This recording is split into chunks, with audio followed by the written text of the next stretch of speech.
Hey guys, welcome to the Superhero Cut Show, where we talk all things Marvel, DC, and Star Wars. It's your boy CBH. Please like, subscribe, and ring the notification bell so you know when we post. So today we are doing a scene by scene breakdown on the Ahsoka show, episode 8. This will be a breakdown, so I'm very excited to do this with you guys, as this is the final breakdown of the season. It's been a great season with you guys. Our channel has grown massively because of this show. So let's end this with a bang. And there's going to be more videos coming because, so much has happened. But let's get into it, all right? Ezra is building a new lightsaber for himself. While he is constructing his lightsaber, Hu Yang gets very annoyed with Ezra's rough style of working. Hu Yang tells Ezra that he taught Kanan Jarrus how to build a lightsaber when he was a youngling, and gives Ezra a piece for his lightsaber that he'd had once handed over the matching piece for to Kanan.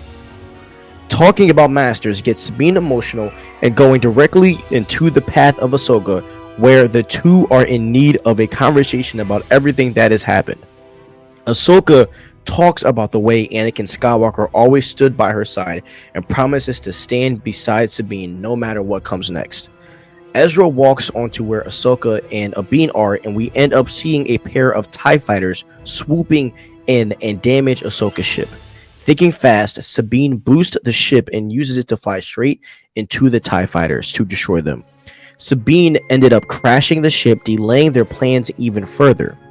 With their ship not flyable at the moment, Ahsoka, Ezra, and Sabine decide to ride some howlers straight to Thrawn's front door. Thrawn rained hellfire down upon them, as he does not want any parts of Anakin Skywalker's apprentice. When the airstrike fails, he sends out the night troopers to fight them. With help from the Grey Sisters, they keep resurrecting the troopers after they get sliced and diced by the trio. The Ahsoka gang moves up into the tower, but they run into Morgan, who is ready to fight with her new sword, the Blade of Talzin. It is just a sword that, can withstand lightsaber attacks like Beskar does. Ahsoka tells Ezra and Sabine to split off and stop Thrawn, leading her to a 1v1 with Morgan Elsbeth. With her new powers, Morgan seems a far more impressive opponent for Ahsoka to face off against. Like Ahsoka, Sabine and Ezra run into a spot of trouble with two super strong undead troopers, but Sabine ends up finally using the Force via summoning her lightsaber and manages to take out one of them to stop Ezra from getting cooked.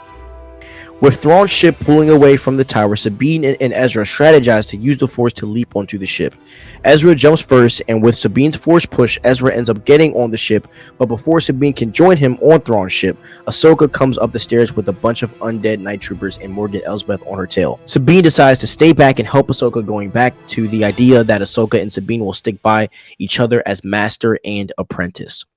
Together, Ahsoka and Sabine cook the night troopers, and Ahsoka delivers an ending blow to Morgan Elsbeth too.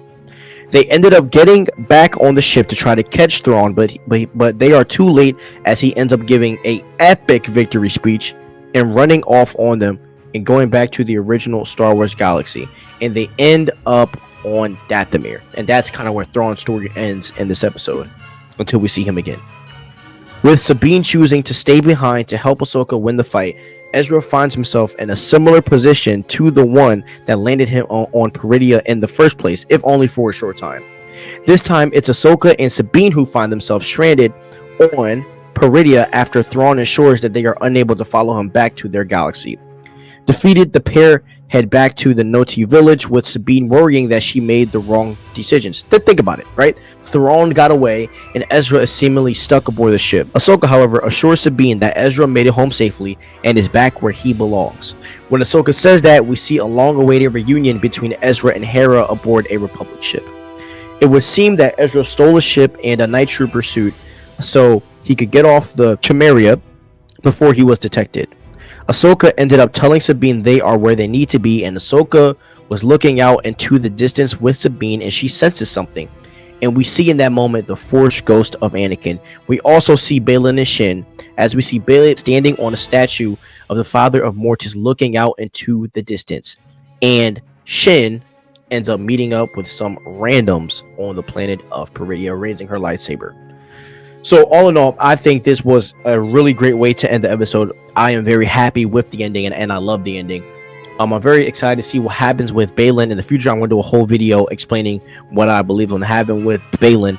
But this was a great ending to the episode. I enjoyed this season. Thank you guys for this great season. And Loki's coming up, bro. So let's get prepared for that. But all in all, man, Ahsoka was a great show, and I know a lot of the superhero cut fans here, we enjoyed it as a group. So love you guys. Please like, subscribe, and ring the notification bell. Have a wonderful day, and peace out.